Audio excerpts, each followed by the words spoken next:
Somewhere around 200 years BC, Archimedes is quoted as saying, "Give me a lever long enough and I can move the world." It was a bold proclamation, but he was right. With the right tool, with a big enough hammer, or a sharp enough blade, humans can be capable of anything. It's these tools that we create that separate us from mere animals. And that connection between man and his machines is the story of how we overcame every limitation imposed upon us. In 1986, that connection was made absolute. In an era of turbo-powered monstrosities tearing up gravel roads, Japanese technology dominating on a global scale, the man we're following, the man on the move. A few engineers in Germany had something to prove. With finesse and balance, they could combine man with machine in such a way as to be unstoppable. They created something groundbreaking, engineered to be perfectly balanced and capable of anything, from tight corners of city streets to the long banked curves of the Green Hell. It was unbeatable. What was created was quite possibly the greatest driver's car ever built. And it was called M3.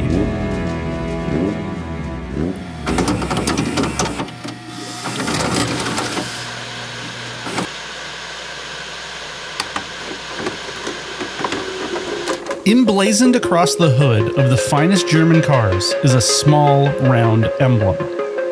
A circle filled with blue and white, evoking the image of a white propeller spinning against a blue sky. There's a reason for that. In the 1920s, BMW made airplane engines. The kind of airplane engines that were the envy of the world. Yep, get ready, I'm talking about planes again. Among the ranks of engineers at BMW was a man named Willy Messerschmitt. In his spare time, Willy designed record-setting gliders. He wanted to do so much more though. He wanted to conquer the skies. So in the 1920s, he told BMW to get bent and started his own airplane company. Luckily, well, maybe not luckily for everyone, at the time, some asshole had taken power in Germany and wanted to conquer the world. And that jerk's military held a design competition for new aircraft that would help lead Germany to victory. Young Willy saw his chance to forge a path and carve a name for himself. The problem was, this competition they had entered had a lot of rules. Rules are often seen as the enemy. And after reading a lot of your comments, I can tell a lot of you really hate rules. From the Group A restrictions placed on the R32 GTR, to Le Mans basically outlining the 787B after its win in '91. Rules on the surface appear to hold us back, but you see, where we find constraints, we usually find innovation.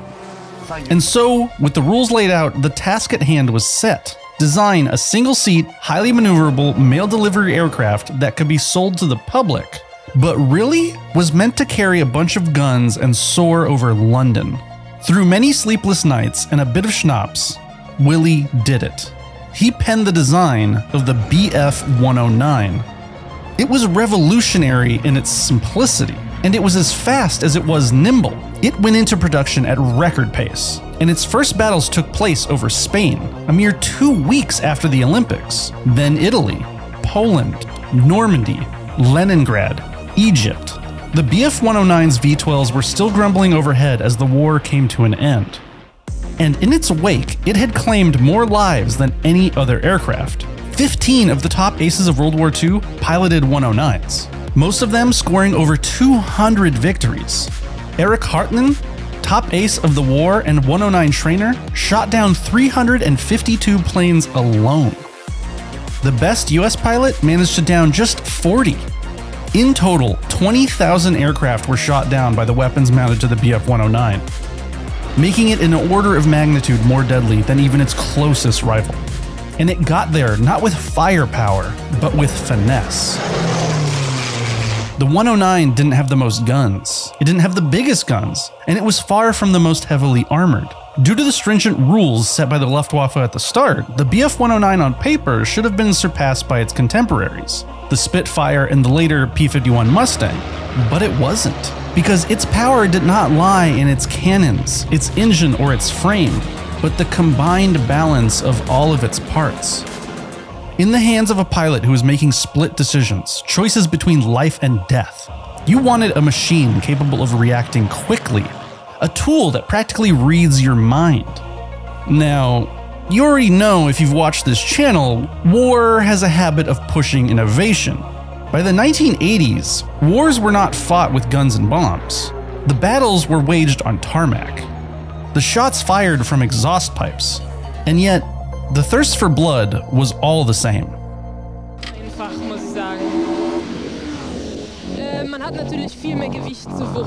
The automotive landscape of the 1980s was wrought with disaster. Fuel had become scarce thanks to the oil crisis of the 70s. Big, gas-guzzling German Autobahn burners were becoming harder to sell. That meant that racing cars, being derived from their road-going counterparts, were slowly getting smaller and lighter, with more fuel-efficient power plants. In Germany, the king of the small touring car was Mercedes, whose 190E was not only one of the best-selling German cars, it was making waves in the racing world. And this was much to Mercedes' chagrin. You see, the Stuttgart luxury giant had actually canceled the racing program after Audi handed them their asses, which is a story for another time.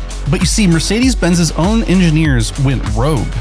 They still wanted to race, so they teamed up with AMG and started building race-ready versions of the 190E anyway. These Renegade wrench turners set their sights on an upcoming series, the Deutsche Tourenwagen Meisterschaft, or DTM. A series started in 1984 to help promote Germany's finest cars, and to prove to the world that they were more than stuffy beer snobs and pretzel eaters. Coinciding with the start of DTM, the infamous Nürburgring had just reopened after extensive renovations.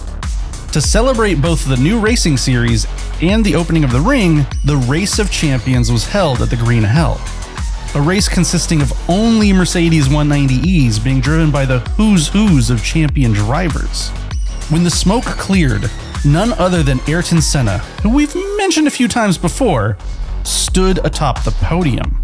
So there in the 1980s was the world, celebrating the 190E, praising Mercedes-Benz. Ayrton Senna, Green Hell, DTM, it was all making BMW mad as hell. And they weren't gonna take it anymore. Ich glaube, passt zu allen Männern. Und zu allen Frauen. Der neue BMW 1800. Unfortunately, BMW was stuck in the past. They were still stuck in the 70s, still racing big heavy cars, and kinda not doing a very good job of it. Sure, with the help of Bob Lutz, yeah, that Bob Lutz, BMW had created its new M division, an optimistic endeavor to lead all of BMW's motorsports operations. Their focus was DTM. It was the racing series in Europe in the early 1980s. DTM adhered to the strict rules of FIA's Group A, a boring tomb of numbers and charts dictating what a race car should be. But love them or hate them, rules make racing, and DTM was no exception. Rule number 1 was arguably the most important: homologation. In DTM, each entry had to be based on a production car, and unlike other homologated racing series, they really meant it. Most racing series require something like 500 road cars for homologation, meaning manufacturers could make one-off cars that were hand-built at low numbers. You know, race cars. But DTM and Group A really wanted to push manufacturers to use their real cars in a race, so they pumped that number up to 5,000 examples a year. What that meant was that most companies competing in DTM had to take an actual car from their lineup and make a race car out of it. So BMW, at the start of DTM, would compete with their 635 CSI. They slapped some sticky rubbers on it, and actually won their first DTM championship when Volker Striesek managed to stay ahead of the Rover Vitesse.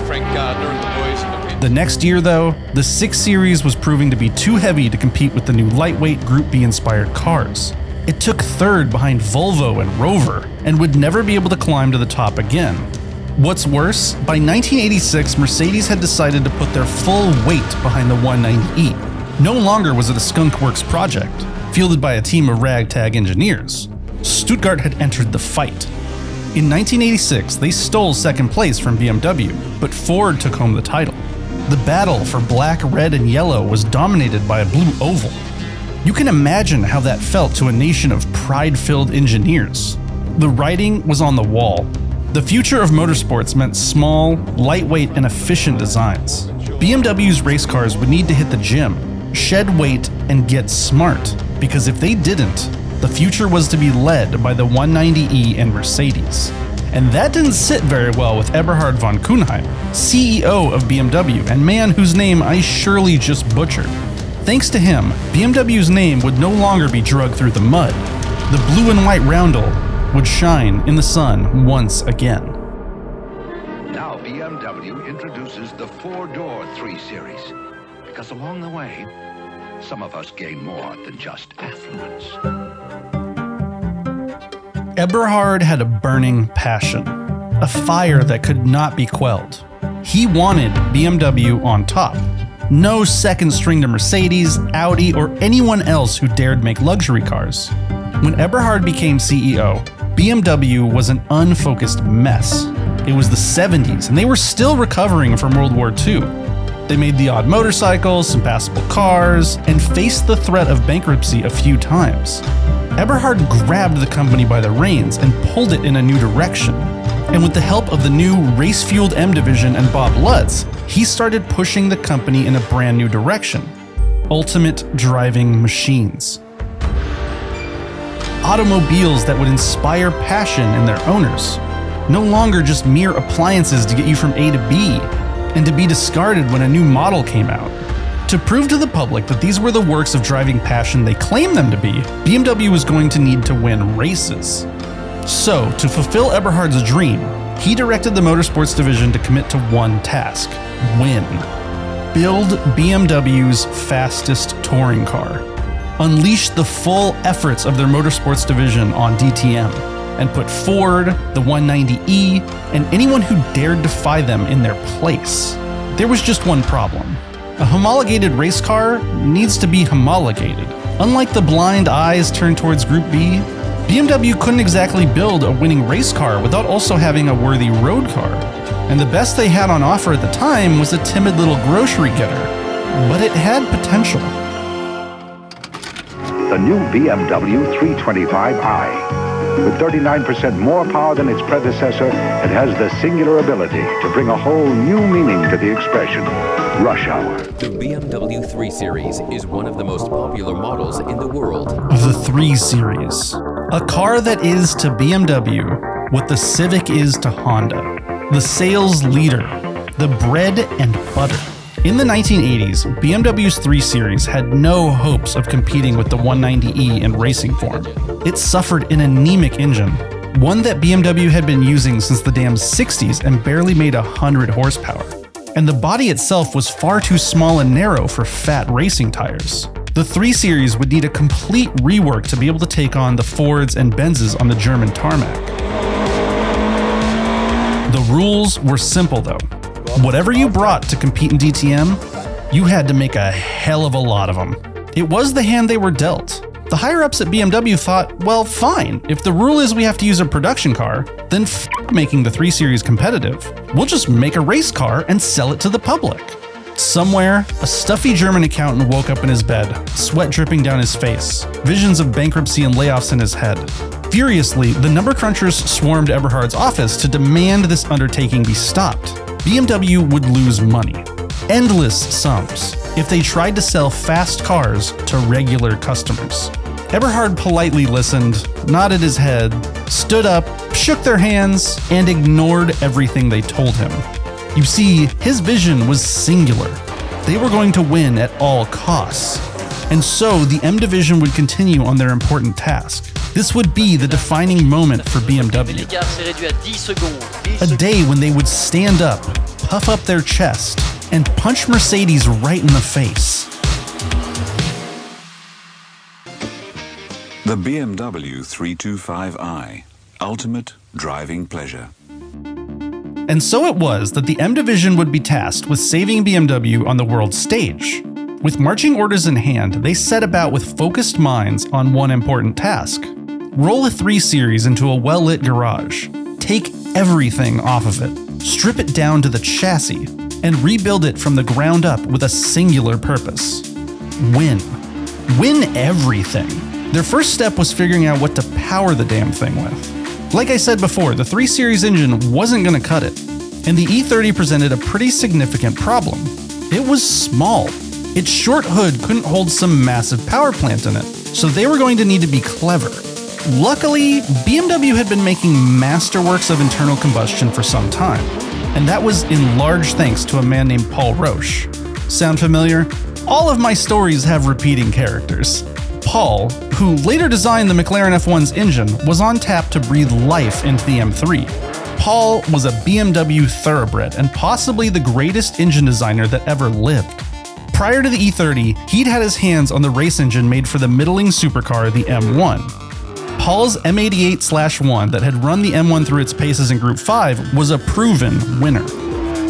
And in the mid-80s, BMW was primed to replace it with the S38, the petrol-burning rocket ship that would power the M5 and M6. But the S38 was far too big for the diminutive M3, and the focus for the M3 was lightweight over sheer grunt.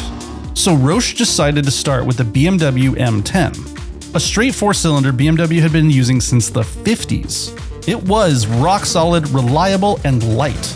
Its teeth were cut in Formula 1, where it served as the base of the most powerful F1 engine of all time, the 1500 horsepower M12. For his finishing touches, Paul took the head from his legendary M88 engine and literally sliced off 2 cylinder banks, welded on a steel plate to cover the hole, and slapped it on top of the M10. Like the M88 before it, the new engine would also get individual throttle bodies, and beefed up internals to withstand the thrashing of high-level racing. The result was a lightweight, durable beast of an engine. The S14. So named because it took Paul Roche only 14 days to design it. While it was small, and it wasn't exuberant in its horsepower figures, its bark was as loud as its bite, and the S14 bit hard as hell. Translating the S14's notes to the driveshaft was a get-rag 5-speed with a dogleg layout. Dogleg means that instead of pulling down from first into second, you'd push up to second and pull down into third. A design that's inconvenient in a road car, but on a racetrack where you're shifting from second to third more often, especially when streaming out of an apex, a dogleg shaves tenths of a second, and fractions of a second in DTM were the difference between the podium and the pit. No stone left unturned, the suspension, brakes, and exhaust were all similarly put on the operating table. The focus was weight savings and durability. The M3 had to perform on a track and only see rubber and fuel in a pit stop. It got wider, it got lighter. It even got an extra stud per wheel so that it could handle high Gs and cornering better. On the exterior, the E30 M3 shared very little with the skeleton it was built around. The 3 Series only donated a hood, a roof panel, sunroof, and inner door panels. Everything else was bespoke to the M3, every detail nudged and sculpted in the name of weight savings or aerodynamics. Gone were steel bumpers replaced with lightweight plastics. The windshield tilted for aerodynamics. The C-pillar flattened and widened to persuade turbulent air to a new rear spoiler. Wider arches enveloped thicker wheels and tires. What remained may have at first glance been a slightly modified 3 Series, but what stood before you at a racetrack or showroom floor was an entirely new car. The M3, a fully prepped racing car that just happened to be road legal. And in 1987, you wanted one.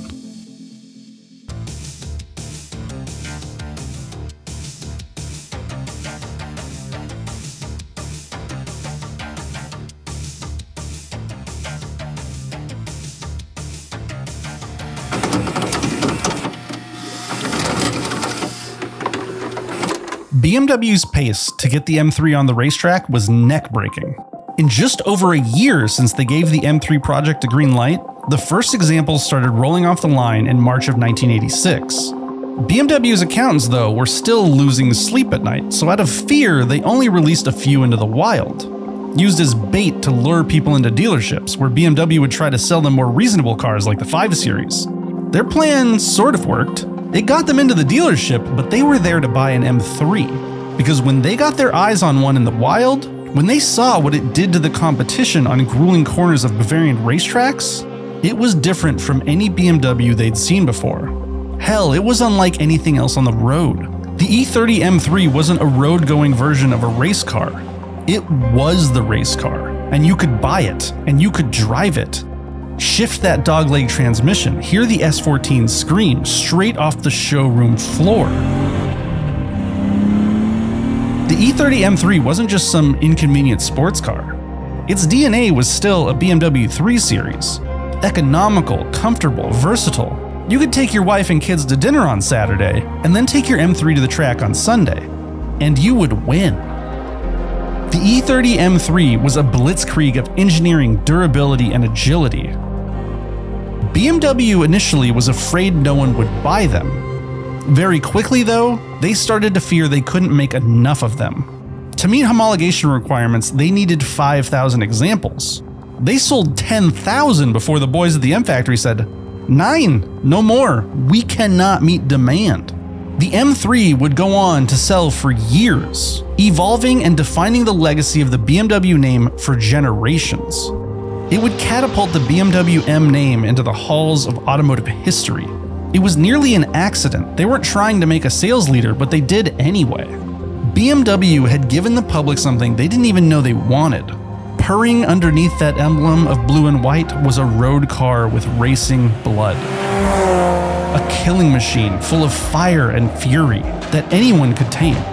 And like Willy Messerschmitt's BF109, when you put the right hands on the controls of a balanced blade, the weapon becomes unstoppable in its thirst for victory. Je pense qu'Eric Van de Poel est battu, le drapeau à damier est là, et c'est Steve Sauter qui gagne cette édition des 24 heures. Countless lives were snuffed out at the hands of the BF109. Were you to see one in the sky, you only had one hope to survive the encounter.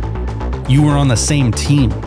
No different was the air around European racetracks in 1987.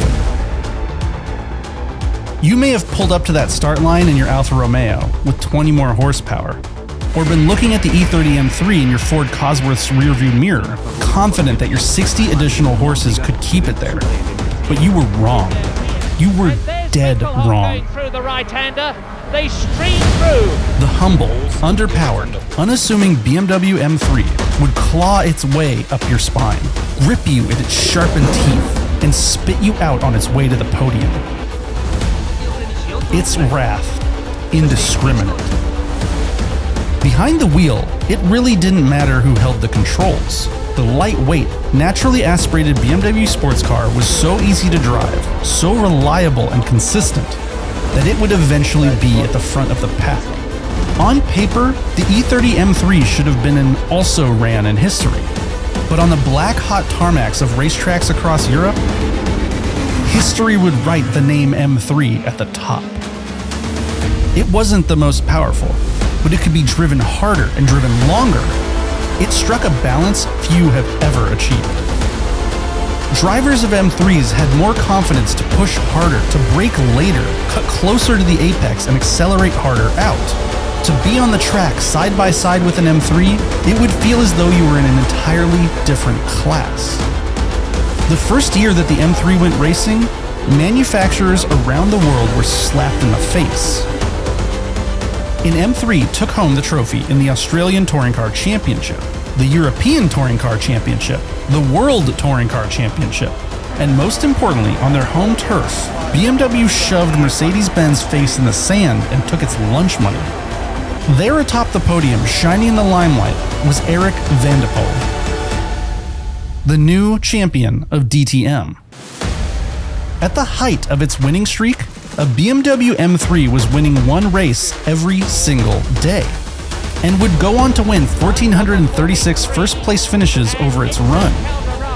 3 years, nearly 1,500 races where everyone learned to respect it, making it the most successful touring car to ever touch rubber to road.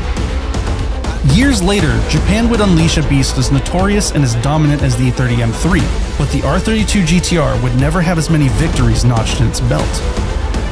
The M3's reign in the 80s was unlike anything before it, and unlike anything we are likely to see again. But that's not exactly why we love it so much. We love it because it kinda changed everything. This is a 4-cylinder, 2.3-liter, 195 horsepower rear-wheel drive sports sedan. It is also the winningest touring car in history, one of the winningest race cars in history, one of the most balanced road cars or race cars ever made, and a perfect example of what the Germans do well when they put their minds to something. The E30 M3's racing history is absolute. And yet today, in talks of the plucky little sports car, it rarely comes to mind. Yes, the E30 M3 was built to race, its teeth sharpened by drivers and engineers to take down the competition, to earn trophies to appease the corporate overlords, and certainly it was excellent at that. But it isn't why they're so important and so valuable. It isn't why the E30 M3 is considered to be by many to be BMW's greatest achievement. Its legend is in every car it helped create. Everything you know and love today is in large part thanks to BMW's commitment to the M3. It was a race car for the road unlike any that had been made before. It was one without compromises. No longer would you have to buy a terrible road car that raced, or a race car that was miserable to drive in traffic. The E30 M3 was the perfect blend between fire and ice, comfort and vengeance. It was truly the ultimate driving machine, and it changed the enthusiast world forever. It paved the way for every boy racer's dream. The Civic Type R, the Lancer Evolution, WRX STI, all could be confident that they would find their audience, as the BMW M3 did. Manufacturers now knew that the public wanted to see a race car at the track and drive one home from the dealership. I mean, just look at the legacy it created. Every BMW M car is a monument. Each generation of M3 is unique, fast, and fantastic. All born from that initial idea: make a race car for the road. The BMW M3 changed a middling German car brand from a stuffy luxury car maker to where you go when your blood burns with 91 octane. When you need the world's finest cars that hold no punches and leave no witnesses. This was that lever of Archimedes. The balanced, delicate weapon, unassuming and sheathed in plastic, that Germany would slash across motoring history, leaving the crushed dreams of its enemies in its wake, and changing history forever. This was the lever that a team of madmen in the 1980s made so powerful that they were able to move the entire world.